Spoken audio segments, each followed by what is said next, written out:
Isa sa 6 na suspect na sangkot sa pagpatay sa negosyanteng si Perry Mariano at sa kanyang driver ang arestado sa Joint Bypass Operation sa Kapatagan, Lanao del Norte.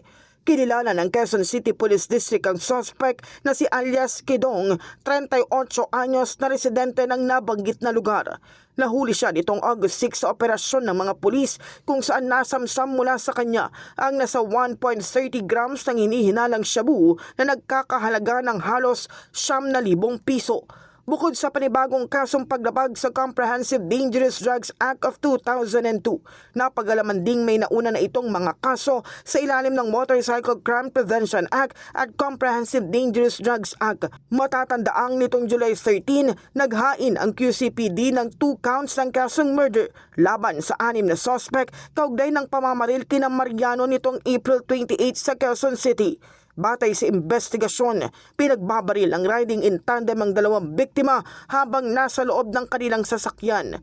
Ayon sa QCPD, negosyo ng biktima ang isa sa tinitingnang motibo sa krimen. Sa ngayon, nasa kustodiya na ng pulisya ang suspect habang isinasailalim sa kaukulang legal na proseso at nakikipag-ugnayan na rin ang QCPD sa mga otoridad sa Lanao del Norte para sa pagharap nito sa kasong double murder.